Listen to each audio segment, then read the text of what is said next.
Hello, everyone, and welcome to episode 99 of the True Crime All the Time Unsolved podcast. I'm Mike Ferguson, and with me, as always, is my partner in true crime, Mike Gibby Gibson. Gibbs, what's going on, man? Hey, man, how you doing? I'm doing good. How you doing? I'm doing good. How you doing? How you doing, man? I'm doing great. So good. What does 99 mean to you? 99 red balloons. Oh, wait. You want to know about the podcast? Oh, yeah. Yeah. Well, so, hey, Unsolved, 99 episodes, man. Means we're one away from 100. We are. It's coming up next week, and it'll be here before you know it. That's big news. What are we going to do? We are going to do a multi-parter. The first one to come out a week from tonight, or a week from when this episode comes out. Yeah. On the West Memphis 3. That's going to be good. And I say the West Memphis 3, right? It's not an unsolved case technically. Yeah. But we're going to do it on Unsolved because, like we talked about on TCAT, I think most people think it is unsolved. They do not believe that those three boys, now men, committed the murders of those three little boys. I just don't believe most people think they did it. I agree. And I think it's a good place for those episodes to call home is on Unsolved. I think so too. For the way we do things. I think so too. So look forward to that part one next Sunday. All right. We made this announcement on TCAT. I'm going to make it on this podcast as well one time. We are starting to split up the Patreon shout-outs in an effort to be more current so that people don't have to wait 5 weeks to hear their shout-out after they pledge. So we're going to split them up from now on, half on TCAT, half on Unsolved. So this week we had Wendy Saketa. Well, thanks, Wendy. Jackie Holland. Jackie Holland. Barb Higgins. Hey, Barb. Jason Orzechowski. Orzechowski. Linda W. Hey, thanks, Linda. Christopher Austin. Hey, Christopher. Heather Hanselman jumped out at her highest level. Hanselman. We had Julia Novak. Novak, yes. Pete Wright. Hey, Pete. Roxanne Jolette jumped out at her highest level. Roxanne. There you go. At Rendy Kern. Hey, Rendy. Dave Regan. Hey, thank you, Dave. Stacey Kittredge. Kittredge. Melinda Brown. Hey, Melinda. Tish, not Trish. Gotta go Tish. Keep the other letters out. Casey Klingon. Yeah, she's clinging on. Sarah Durbin. The Durbin? The guy. Just the guy. Just the guy. When you're that good, that cool, you can just be the guy. The guy. Brianna Kramer. Hey, Brianna. Yasmin Kerrigan. Thanks, Yasmin. Ashley Marie. Hey, Ashley. And Anna Johnson. Anna. Then we go back into the vault, Gibbs. This week we selected Caitlin Tull. Not only a very long-time supporter of the show, of both shows, but a really big supporter. Yeah. Just a major supporter of what we do, and we can't be more thankful. Love it. We had a lot of PayPal support as well. Kira Enright, Amanda McMullen. Thank you. Asa Boge. Asa. Jennifer Mosier. Thank you, Jennifer. Michelle Mesmer. Awesome. And our friend Ted Perry. Hey, Ted. We like Ted. He's a cool guy. Ted's a good guy. All right. Right now on True Crime All the Time, there is an episode out, if you haven't heard it yet, on Darren Dion Van, a lesser known serial killer. Yeah. Not as notorious as some, but we know that listeners like some of those, and we try to sprinkle those in. This is a bad guy. He's a bad guy and could have done some pretty high numbers. Not sure exactly the total, but you can speculate that there could be fairly high. Yeah, so he admitted to murdering at least 7 women. And these murders took place in a fairly short period of time. They did. Long enough for him to be considered a serial killer, but he hinted to police that his murders could go back as far as 20 years. So if that's true, which I don't think they've proven yet, and this case is a little more recent than some that we've done. Absolutely. His number could be much, much higher. Yeah. It really my could. mathematical skills, we know it can be. All right, Gibbs, you ready to get into this episode of True Crime All the Time Unsolved? I am ready. So we are talking about the mysterious death of Jennifer Harris. This was a listener suggestion, came in a voicemail a week or two ago. It did, yeah. Very recently. Very recent. I wish I knew who it was. I'd give him a shout out, but Well, you know who you are, and this is your shout out. I can never remember. So it was May 12th, 2002, in the town of Bonham, Texas. Small little town. That 28-year-old Jennifer Harris went missing. So a couple of things that police know. They know that on Mother's Day, she was visiting her friend Christy Farr around 8 p.m., but apparently she had to leave rather quickly. And she didn't tell Christy where she was going.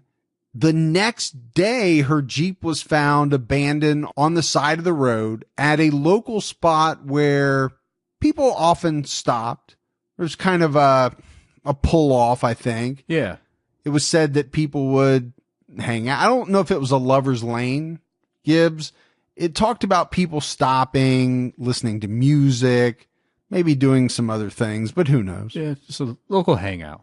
The other thing that police learned during the investigation after Jennifer's disappearance was that she told a friend that she was pregnant. The police interviewed Jennifer's ex-boyfriend, it's a man by the name of James Hamilton, as well as her ex-husband, Rob Holman. And they both said essentially the same thing. Neither one of these men saw Jennifer the night that she went missing, and they both said they were not involved in any way in her disappearance. Yeah, said, we don't know what's going on. We don't. And to the point that during a police interview, Jennifer's ex-boyfriend, James Hamilton, he said, I was with a friend more than an hour away at a McDonald's around the time the investigators believed that Jennifer disappeared. And he actually took a lie detector test, and he passed. So that seems pretty straightforward.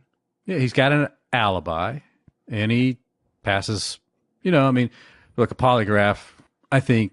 We know, just come out and say it. You faked a number of them. We know. You can get through a polygraph test. It's all in your control. Well, I think there's a reason, right? There's a reason that polygraphs are not the end all be all. They're not what people used to think they were. Yeah. They don't carry the same weight in court or in trials that maybe they did back in the day. There's a reason for that. Yeah, and I think we talked about it before. I think there's only one state that actually recognizes the polygraph. Maybe. Did we talk? I know it's very few, if hardly any at all. We should get a polygraph machine and an expert to come in, hook me up at CrimeCon. And let people just pepper you with questions? Yes. That would be pretty good, actually. Yeah. Except you bring in somebody like, holy, I didn't know you were going to bring that person in. Like, now I'm really, bring my mom in. Oh, I was going to bring in, Mark Garrigus or some big fancy attorney and just have him pepper you. Just drill. Yeah. So, the ex-boyfriend interview goes pretty well. The police interview with the ex-husband was a little bit different. Rob Holman had an alibi for police, but he didn't have anyone that could verify it, right? Of what he was doing the night that Jennifer went missing. So what he said was that he went out that night, got some beer, went to a friend's house to visit. But then he says, hey, my friends weren't home. So I went ahead and just kind of cruised around the county for the next 5 hours. Yeah, just hit the backcountry roads. For 5 hours. I used to like to cruise, but 5 hours is... It's a lot of cruising the backcountry roads in your county. At night. It's a lot of thinking. It is. But that's what he said. He drove around for about 5 hours. So police asked him during this interview, while you were driving around, did you see her? He said he didn't, but added that he did see a Jeep that could have possibly been Jennifer's. So they pressed him on this a little bit, as they would, right, when this type of information is brought up. And they said, so are you saying that you think it could have been her Jeep, or are you saying that you saw her Jeep? Yeah, and he would eventually say, yes, I seen it. It was on Route 889 at a stop sign. He said, she was in front of me and she was headed out of town. And then she drove off. And that was the last time I saw her. I didn't follow her. But yeah, it was her in her Jeep. So he went from, I didn't see her. Never saw her at all. Never saw her to, yeah, I eventually did see her in her Jeep, just quickly at a stop sign. And she went on her way. And I think it's important, right? And that's why we made a big deal out of it. The ex-boyfriend's police interview kind of went the way that you would expect for somebody that's got an alibi, can be checked out, especially takes a lie detector test, passes, no worries. But the ex-husbands didn't go like that. Mm-hmm. It was fuzzy, to say the least. And anytime you start backpedaling and changing answers, gives especially very crucial answers, such as, did you see the victim that night? That's going to raise a lot of suspicion. Sure. But, her dad's worried, where's my daughter at? And, he was a ex-Marine. And so he decided he was going to try to figure this out. He went out every day, every night, constantly looking for her, only sleeping 2 or 3 hours a day.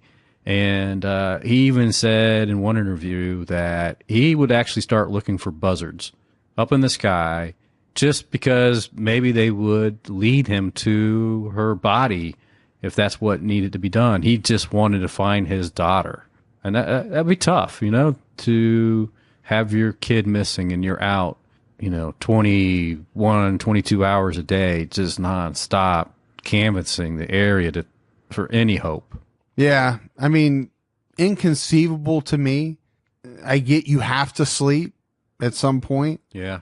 You get so tired you can't go, but it sounds like, he's taking what are essentially almost like cat naps every single day and then getting right back up and looking for his daughter. And those naps probably aren't doing anything because you're not relaxed. No. You're just probably because you're forced to fall asleep for, a little bit. So let's talk about Jennifer a little bit. We said she was 28 years old. She had beautiful red hair, brown eyes. Her friends and family described her as a goofball. Yeah. In a good way. Silly. Yeah, in a good way, goofball. I think one of them used the reference like Lucille Ball. Yeah. Adorable, lovable. She was athletic. She was a very popular cheerleader in high school. She was a big tennis player, too. She loved to play tennis. Her sister came out and said that Jennifer was a dreamer. I think, Gibbs, she thought a lot about, what was out there beyond the small town that she lived in. Sure. And at some point she wanted to see what it was and she wanted to experience the world. Probably aspired to be something more than what she could be if she just stayed there. Her family said that, really at the age of 28 years old, she was just starting to come into her own. And she was starting to find out who she really was. It takes people some time. I'm still trying to figure out who I am. I'm trying to figure out who you are too. Yeah, I don't really know. I've got all these different IDs, You're like Jason Bourne in the, yes. He opens up that box and there's just tons of passports. They all have different names. Like, who am I? He doesn't know which one's his real name. No.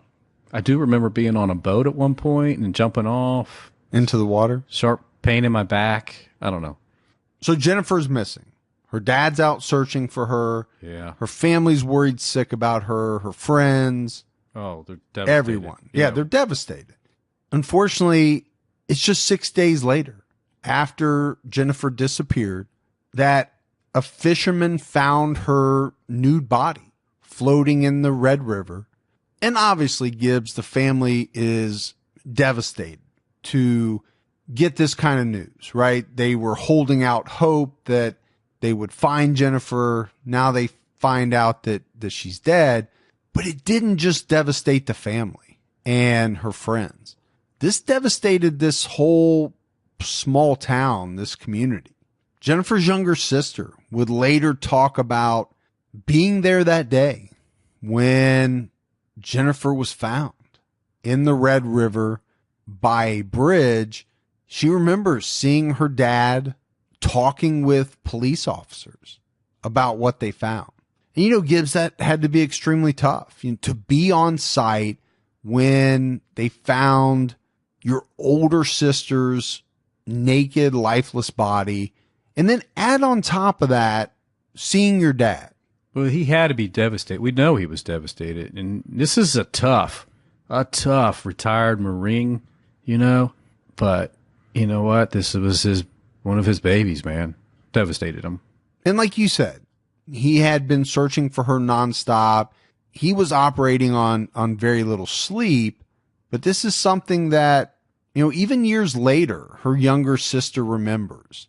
Her dad reacting to Jennifer being found. Because my take is, and I'm speculating here, she probably had not seen him be that emotional maybe a lot of times. Yeah, probably not. This is probably, like you said, a big bad Marine. He was probably pretty stoic. Yeah. But when you discover that your daughter's been found dead, you're going to lose it. Yeah, it's rough. But now the police have a body. But this is Texas in the summer, the start of the summer, getting ready to get into summer, right? It's May. It's hot in Texas. Jennifer's body was very badly decomposed already within 6 days. So much so that the medical examiner couldn't determine her cause of death. But even though they couldn't definitively determine cause of death, I think they still, I guess unofficially, Gibbs, right, were calling this a violent homicide. One thing that they noted was that Jennifer's body had an infected wound, and they thought this was made as a result of her uterus being removed.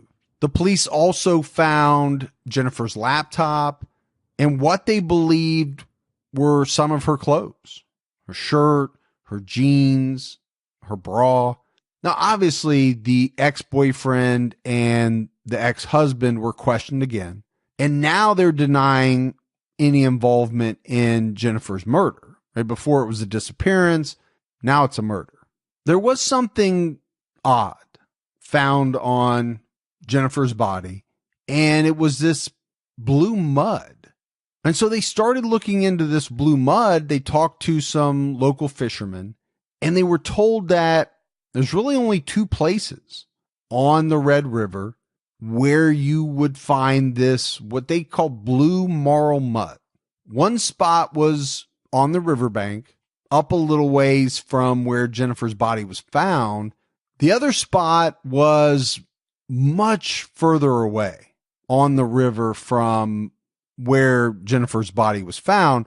So the police kind of discounted that spot. They focused in on the other spot that was closer. The other reason for that was that in that first spot, the one that was closer, there was a cottage. Yeah, caretaker's cottage that strangely the night she went missing was burned to the ground. Yeah, and this cottage was only like 30 yards up from the riverbank. So again, I think that's why police focused in on this spot where the blue mud was found as opposed to the one much further away. The investigators developed a theory about that night that Jennifer disappeared, and it was that she left her best friend Christy Farr's house and met her killer at that caretaker's cottage. Someone killed her in the cottage or on the riverbank and then burned down the cottage to hide evidence. And you have to think about this a little bit, Gibbs. This wasn't a cottage that was built 5-10 years prior. Right. This was a cottage that had been there for a very long time. And then all of a sudden, it just happens to burn down the same night that Jennifer disappears. It would be a strange coincidence. And it would be a strange coincidence as well. Both of those would apply, yes.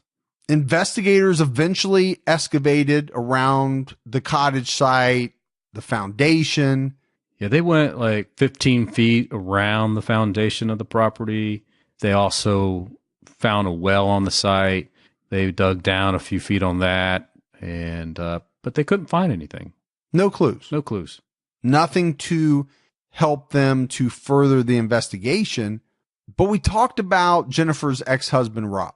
And, he was a person of interest. No doubt police talked to him, but his name just kept surfacing. Yeah, again and again in different conversations when they would interview people, his name would pop up. Rob and Jennifer were together for a long time. They started dating when Jennifer was in the 6th grade. Yeah, he was in the 5th. He was in the 5th grade. Kind of like you, dating an older woman. Always. Yeah. But they were inseparable. They dated all the way through high school. Well, you know how that is. When you spend that much time growing up as little kids together, end up being boyfriend, girlfriend, you're kind of like part of the family. And I think Jennifer's family thought of Rob that way. After high school, Jennifer went to college about 3 hours away. And eventually after high school, Rob followed Jennifer to the same college.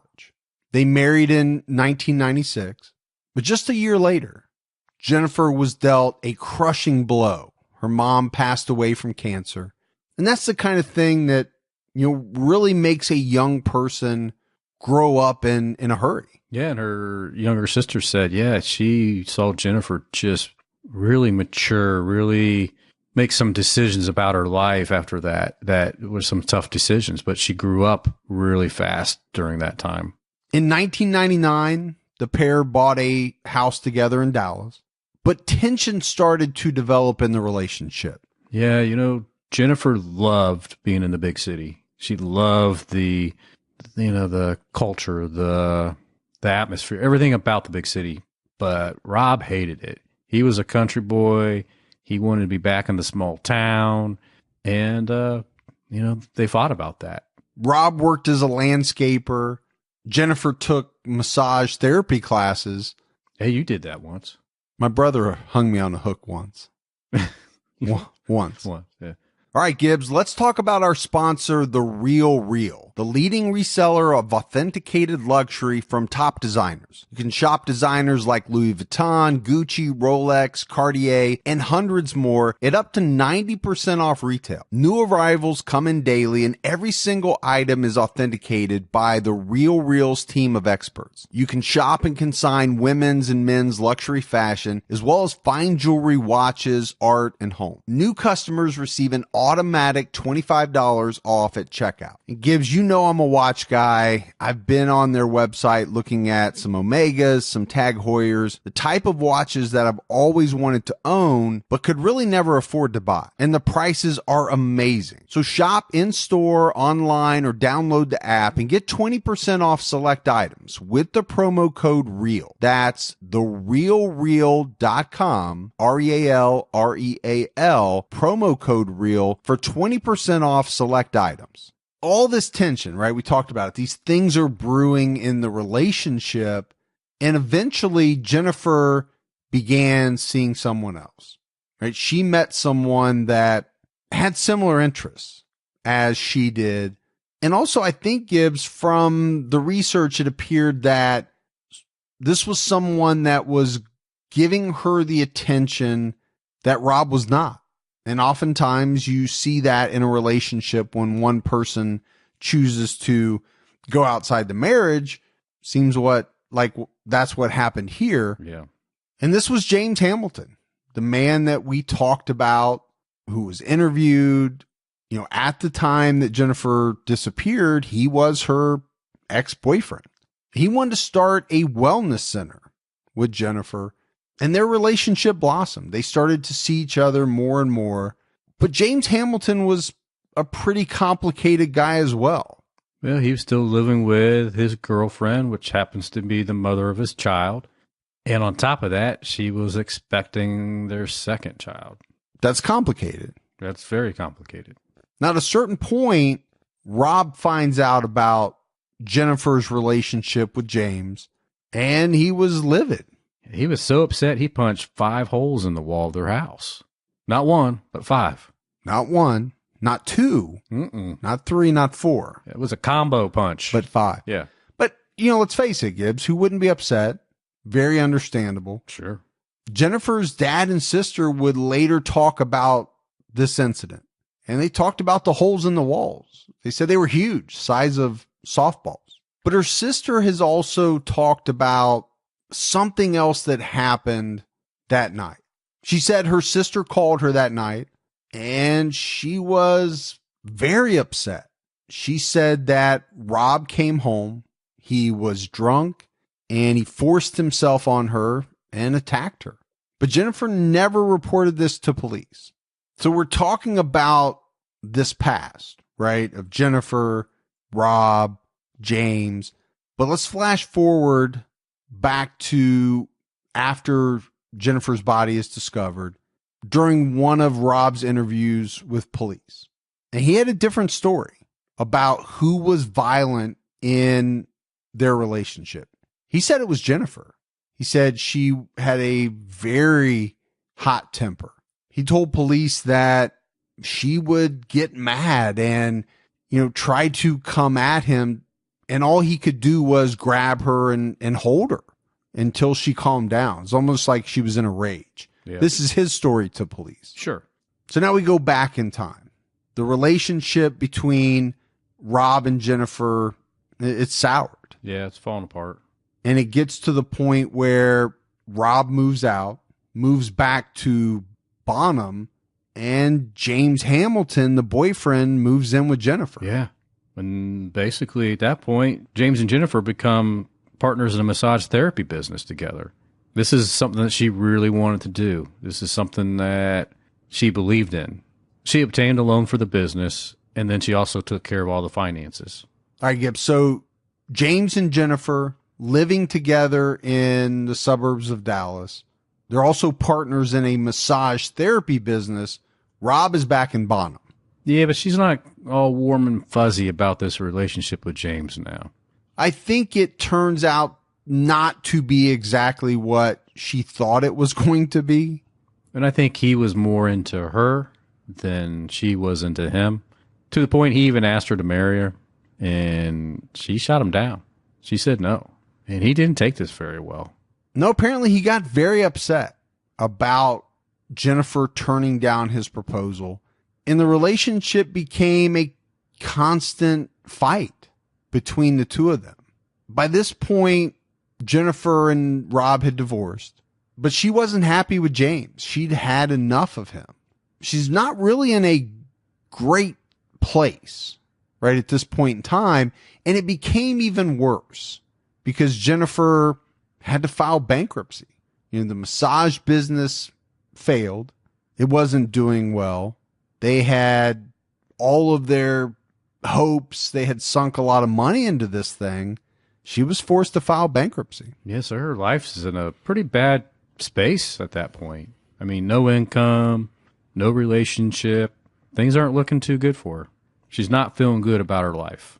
So Jennifer decided to reach out to the one person that had pretty much been consistent in her life since, what did we say, fifth grade? Fifth, sixth grade, yeah. And that was Rob. But Rob had already moved on. He had a girlfriend.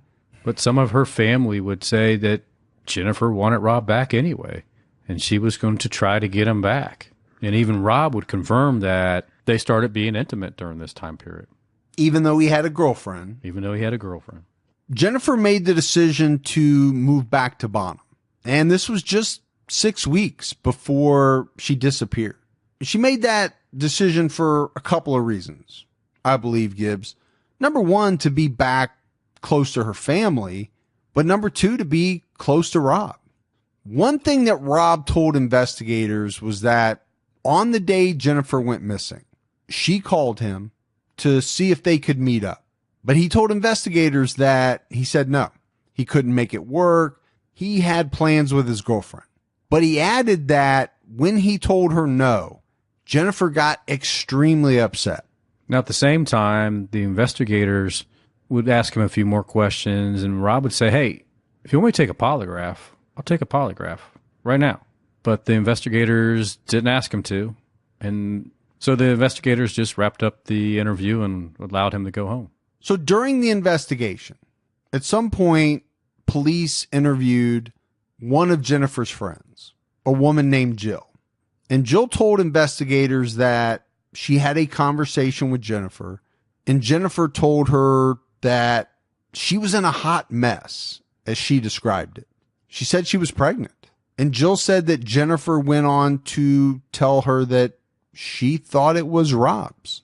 So at the beginning of the episode, we mentioned that she told somebody that she could be pregnant. And this is going to end up being a big part of this case because there's going to be some theories thrown around about this. Around the pregnancy and whose baby it could be. Exactly. So police find this information out, Gibbs, but what do they have? Right? It's hearsay. It's Jennifer's friend saying that Jennifer told her this. That's what they have.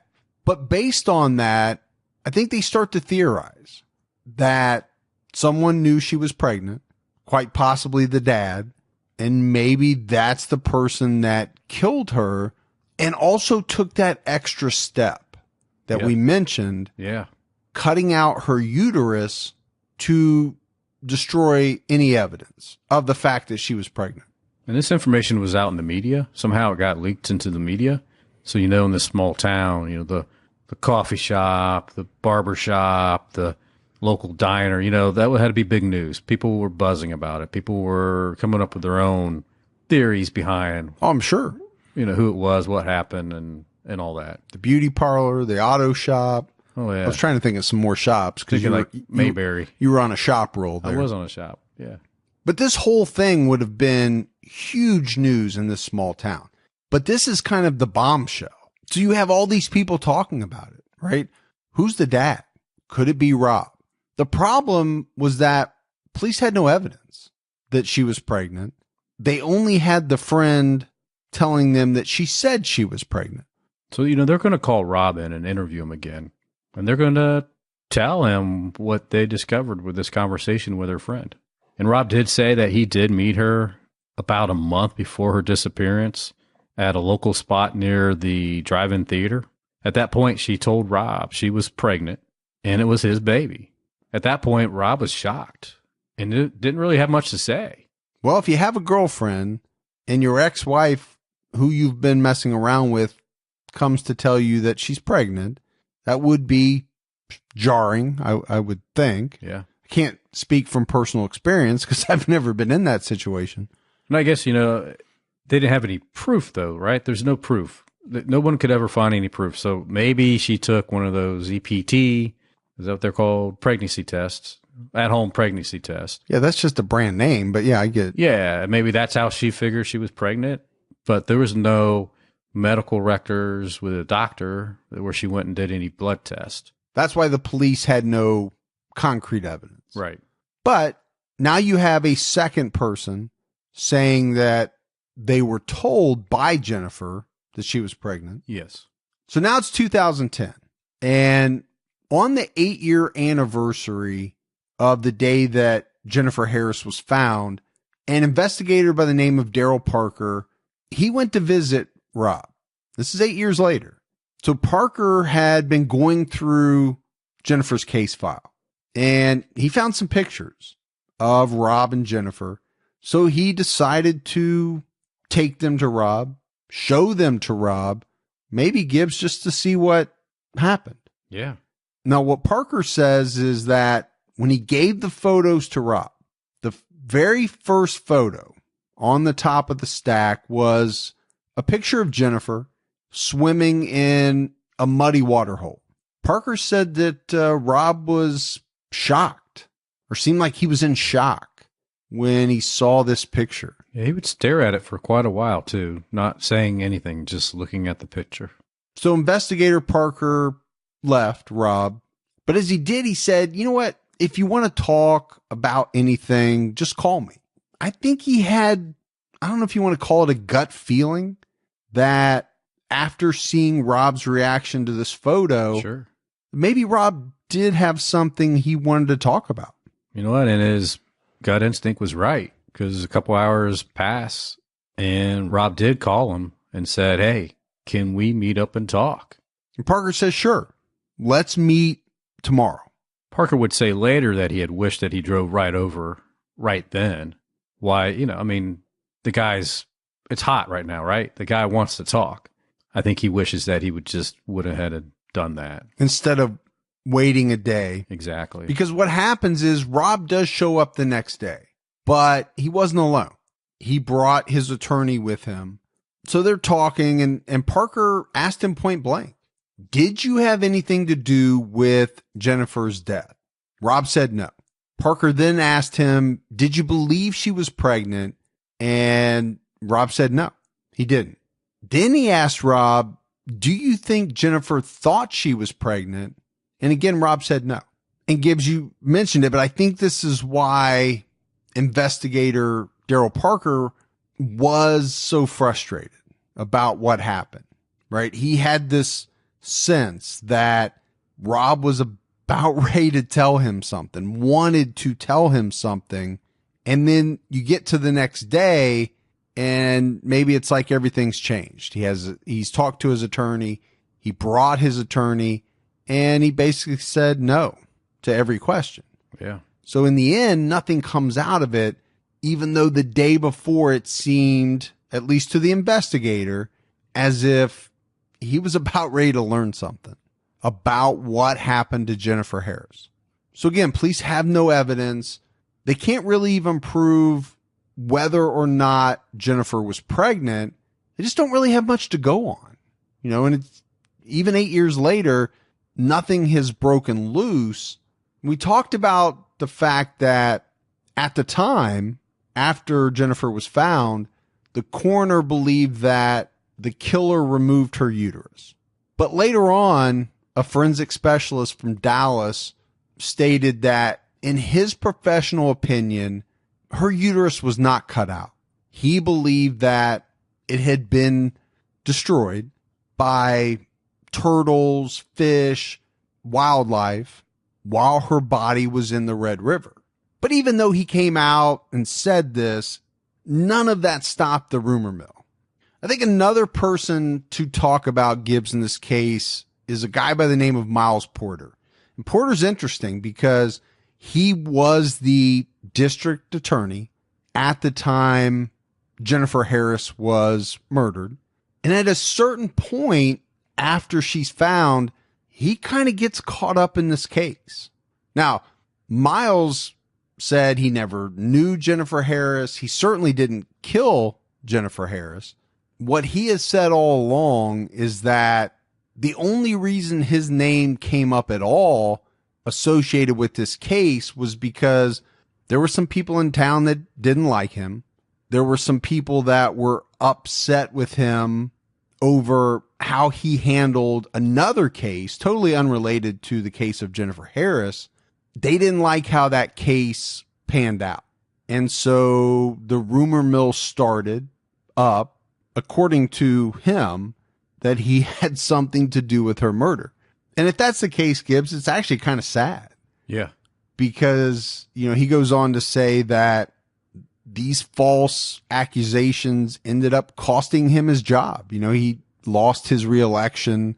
Based off the gossip that he was somehow involved in this murder. I mean, it's a small town, small county. Sure. It doesn't take much to probably ruin you politically wise. So once he lost the reelection, he moved into private practice, but over the years, he's talked about it. He has had to live with the fallout from what he calls these unfounded allegations. And by all accounts, Gibbs, they are. I mean, there is not a shred of evidence, not really even, there's nothing from the police saying anything about him being involved. But time passes in this case and it gets cold, but it doesn't mean that investigators stopped working it. They actually go back, combing through the files, and they decide that they want to talk to a woman named Rhonda Fitzwater. And Rhonda was the one that actually found Jennifer's Jeep along the side of the road. They talked to her early on in the investigation, but they decide they want to talk to her again. Just ask her some questions. Sure. But she really doesn't know anything. I mean, she found the Jeep. She called it in. She thought it was strange. That's why she called it in. But she tells investigators, I didn't see anyone in the Jeep. I didn't see anyone even around the Jeep. Yeah, I think they were just hoping that maybe she saw more than she did. Yeah, maybe she would remember something, or maybe she knew something that she didn't tell them back then, but she didn't. Because they have no physical evidence, they're just trying to tie anything together. And I think they just wanted to say, what I really think, did you see one of the ex driving behind her? I think that's what they wanted to hear. Then in 2017, some new investigators come onto the case, right? And they start to look through the files, look through the evidence. Like a cold case team. Sure. Yeah. And one thing they discover, Gibbs, is that the clothing that was believed to have been Jennifer's and Jennifer's laptop, all of which was booked into evidence, is gone. Yeah, they can't find it. It's missing. Mysteriously. That does tend to happen a lot in some of these cold cases that we talk about. I really don't know how, but it does tend to happen. I don't get it either. They also found out that some evidence that they did have had been damaged. Some of it had been destroyed by water that had somehow, gotten into the storage area. Apparently, some of the files were so wet that they couldn't even make out the handwriting anymore. It just makes you wonder when they store these things. Why aren't they storing them off the ground, covered in plastic or something? I don't know. I mean, I just don't get it. If it's critical evidence, you would think you would do. I know a lot of these small towns, some counties of them just don't have the budget. But yeah, some of them just use regular storage-looking units. I've seen documentaries where they went to what looked to me to be a regular storage thing that was padlocked, like anybody else would use. Yeah, anybody can. Not really high security. No. Yeah. Again, I think that's going to differ greatly from area to area. If you've got a big city, they may have climate control. Yeah, they've got funds maybe to do things a little differently. But these same investigators, they went out to the site of that caretaker's cottage that we talked about. And they went out to that site. And the question that they ask is, why would somebody burn down this place on the day that she went missing? Why would they do that? Why would they want to cause any type of attention to themselves at that time? And that's a valid point. Why would you? I think it can be a valid point unless the killer murdered her in that cottage. Because I think that's kind of what we were alluding to up. Yeah, and I think that's valid too, right? I mean, that would be a reason to burn it down to get rid of any evidence. But if she wasn't murdered in the cottage, then I agree. And I think they were concerned that too many people were focusing on the cottage and because of the mud, the very specific mud. And they talked to other people that said, there is other spots that you can get that blue mud, not just here in that other location that the fisherman told you. But then again, that one spot where the caretaker's home was the closest spot to where her body was found. It was. But I think it's a question you have to ask. Did authorities, investigators early on in this case just put way too much weight on that one spot solely based on the proximity to where it was in relation to where her body was found? Right. Also, it sounds like they got some bad information from those fishermen. Yeah, it sounds like it. So without physical evidence, I mean, they're going to look at motive. And they're going to say Rob had some motive, right? If she was pregnant and he wants to avoid paying child support for the next 18 years, maybe that's motive. The other issue that they have is that her ex-boyfriend, he had an alibi, but the previous investigators never verified the alibi. They just assumed that what he said was the truth.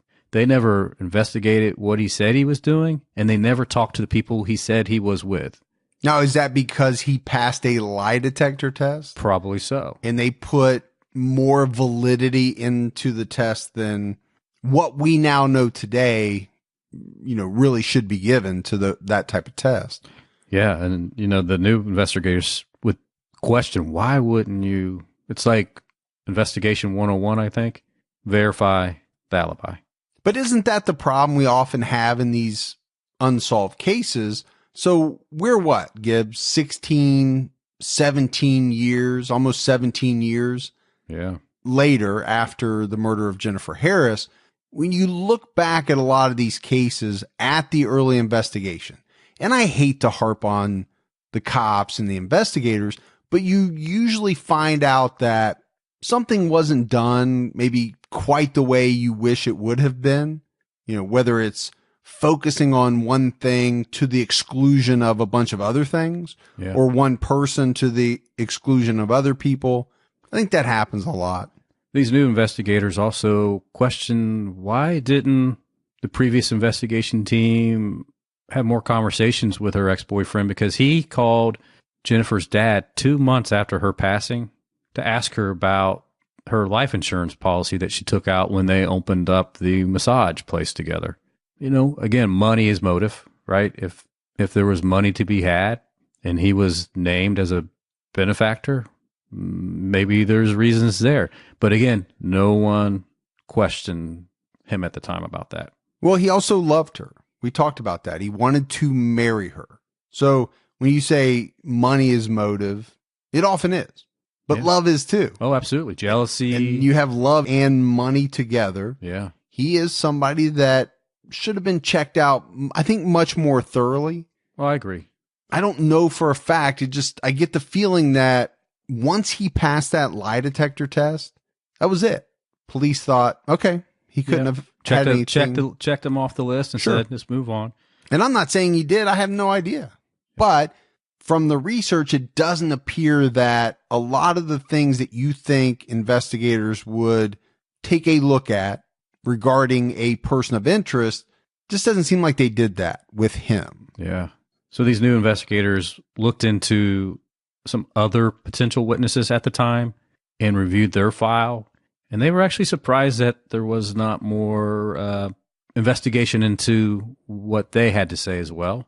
So these were people that had information early on. They just didn't get a lot of attention from police. And one of them there was a witness. Her name was Deborah Lambert. And she heard about Jennifer's case on a local Unsolved broadcast. And she called investigators to tell them that when she was driving over the Red River Bridge on Mother's Day, that very evening, she saw 3 men and 1 woman. And that woman had red hair. The guys had her by her elbows, as if they were trying to keep her from getting away. Deborah said as she drove over the bridge, she made eye contact with this woman, and she knew that this woman was scared and terrified. Deborah said that her mom was sitting next to her, and her mom even mentioned that this girl looks like she's fixing to get raped and killed. That was her mom's, quote. Quote, exactly. But they didn't call the police that day because they were too afraid to get involved. So it wasn't long after she saw what happened up on the bridge that she called the police. And they came out and talked to her. But they really weren't too convinced about her time frame because she said that she saw Jennifer at 5 p.m. But Jennifer's friend on that night said that she was with Jennifer until 8 p.m. when Jennifer got that call and left abruptly. So, look, I think people can get their timing off, right? People don't look at their watch every minute, So maybe Jennifer left earlier than 8 o'clock. Maybe this lady saw Jennifer by the bridge later than 5 o'clock, right? Who knows? Maybe they both have their timings off. I think it's possible that people can get their times off. It's also possible, you have to put it out there, that this woman saw somebody else that wasn't Jennifer Harris. It's a possibility as well. Could have been. But they interviewed her a year and a half later, and her story is consistent. She's still saying everything exactly how she said it the first time. And she's saying, this is Jennifer. But they don't just re-interview this woman. They actually showed her a photo lineup, and she picked Rob out of the photo lineup as one of the men that she saw that day with Jennifer Harris. But Gibbs, this interview happened 12, 13, 14 years before the new investigators got involved. So they're looking at this information from the past, but they really can't corroborate it. For one thing, the photos that were used in this photo lineup are not in the file. There's not even any notes in the file documenting how the photo lineup was done, how it all went. It's just not there. So they're not going to be able to use this information because without having the official lineup, it's not valid. And I don't even know how much that matters because sadly, both Deborah and her mother have passed away since then. James and Rob, they won't talk about this case on advice of their counsel. And really at this point, it's pretty cold. The Texas Rangers aren't really doing much with it. The local sheriff is still looking into any leads that his department gets. And there is a private investigator that works the case that's been hired by Jennifer's family, but it's tough. Gibbs, right? We talk about this on Unsolved. Every year that goes by, you just mentioned it. 2 potential witnesses have died. Yeah. That makes solving a case very tough. It's not impossible. We've seen a lot of cases solved by, some new DNA techniques. You never want to give up hope. But with no physical evidence, it makes it difficult. See, that's the problem. Those cases that were solved, they had physical evidence. Yep. They had some type of DNA to compare to something. If you don't have that, very difficult. Yeah. And the information they do have, it's not a lot. Most of it was destroyed. It just makes it tough. And it's, you're 17 years into this and you just wonder, will they, you want to keep hope alive for sure for the family, but I think it's one of the more tougher ones. At this point, I think what you're left with, and we have some cases like this, is somebody that knows what happened. Yeah. Decides all of a sudden that now is the time to end their silence. Yeah, they need to get it off their chest, And whether that happens directly to police or they confide in someone else who then goes to police. Right. That's probably the only way that the truth ever really comes out in this case. Hopefully that happens. Hopefully someone says, you know what, I've been living with this burden way too long. I need to get it off my chest. And they go to the police or go to the family and say that this is what happened. I agree. But that's it. That is the case of the murder of Jennifer Harris. Gibbs, we got some voicemails. Yeah, let's listen to them. All right. Hello, guys. This is Dixie. I just finished listening to the Joel Kirkpatrick case, and something you said, and I totally agree with, is that the public defenders oftentimes can't do what the others do. A lot of times it's because they have such an enormous caseload. But I will tell you that back several years ago, when I was representing mental health patients in court, the very best attorney I ever worked with was a public defender. He was the head of our public defender office. Now, right after that case, he moved to Texas. And I told him, I said, if I ever get in trouble, you're going to have to come back and defend me.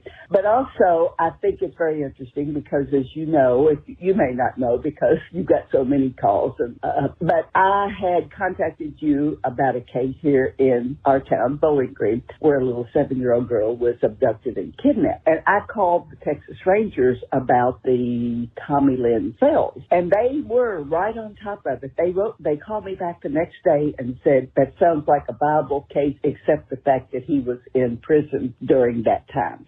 In fact, he got out of prison a month after the little girl was kidnapped. But anyway, I'm sorry to keep on talking, but I just love listening to your podcast. You are outstanding. Thank you. Keep your own time ticking. Bye-bye. Man, we just love Dixie. We do. We love when Dixie calls in. Look at her. She's out there trying to solve a case. Yes. I just want to go have a meal with her. Let's do that. I do. I'm serious. She's not that far away. Bowling Green? She'll meet us at a Denny's somewhere. Hey, wherever she wants. All right. Our treat. Gibbs is buying. Hi, guys. This is Joanne in Northern Kentucky, and I just recently discovered your podcast, and I just wanted to say I really enjoy the humor, the banter, the bad accents, and the relatable sincerity that you tell these stories with. I know it means a lot to the families of those still missing and unsolved. And I wanted to tell you of a case I know about here in Northern Kentucky. You might have heard it being just up in Dayton. A teenager named Paige Johnson disappeared in September of 2018. It's been over 2010. It's been over 8 years now, and her mother is still tortured every day with no answers. And the other thing I wanted to let you know was there's a Days at the Flying J at exit 171 in Walton off of 7175 South. Please check that one out. It's pretty good, even though, yes, you're right, it is expensive. Anyway, thanks for what you guys are doing. Keep up the good work, and we'll all keep on listening and keep your own time ticking. Thanks. I don't know what she means by the bad accent. I don't understand what to say. What's that to mean? So I promise I'm not screening calls only from Kentucky. Sounds like you are. It just happened that way. But what about that? She's telling us where we can find a Denny's. Yeah. So let's just all meet up there. So we'll meet you there. You swing by Get Dixie for us, and we'll have a TCAT breakfast fest. Moons over my hammy. Yeah. There you go. Hi, Mike and Gibby. This is Michelle. I have been a listener for a while, and I just want to let you know I love your show. You guys are so funny, but not disrespectful at all, which got me thinking, are you guys planning to do perhaps a mystery podcast in the future? Because with Thinking Sideways not putting out new episodes anymore, there's a huge hole in my life. So I think it would be great if you guys could fill that hole, because I think you would just be perfect. Anyhow, just thought I'd let you know my thoughts. Thank you so much, and keep up the good work. Bye. Well, Michelle, that's all I've got. I just wanted to say, well, Michelle. Oh, okay. So Gibbs, I actually didn't know that Thinking Sideways had stopped. When I heard the voicemail, I looked it up. Yeah. And I think they stopped last year. That is a podcast that I used to listen to. They were around before us. Yeah. And that's when you had time to listen? Yeah, when I had time to listen. They did some true crime. They did a lot of unexplained, phenomenon, and you just want me to say phenomenon. Strange things. So the problem is we're true crime all the time, Unsolved. Yeah. So we've tried to keep it with it has to be some type of true crime. Right. It's not to say that we couldn't do like a unexplained episode about something. Maybe I'll do it on my new podcast, Good Night Gibby. Okay. Yeah. All right. We'll be checking that out. Check that out. Hi, Mike. Hi, Gibby. This is Carrie. I'm from Canal Fulton, Ohio. My dad was actually a homicide detective growing up, so I am so into your True Crime All the Time podcast. I have binged all the true crimes, and now I'm binging Unsolved and almost done, so going straight to criminology from there. I have a couple of cases that you guys haven't covered yet in Ohio. There's Rachel Johnson, which was actually a case my dad worked on, and she was a young mother that was burnt in the street. Very scary, very freaky, definitely needs to be solved. And Eliza Sherman, another mother that was actually gunned down in the streets of Cleveland. Both would be excellent cases for the future. And I just got to say, I can't pick one. I love you both. I love the podcast. Keep up the good work. And thank you so much for doing this. Keep your own time ticking. All right. We love you too. Yeah. So 2 calls from Kentucky and 1 from Ohio. We're staying in the tri-state area. Exactly. All right. We appreciate that. We appreciate the kudos from everybody. We always do. It makes us feel good, Gibbs. But we love the case suggestions too. We've actually been taking a lot of our episodes from... This one right here was one. Yeah, from case suggestions. So, all right, that's it. That's it for another episode of True Crime All the Time Unsolved. So from Mike and Gibby, stay safe and keep your own time ticking.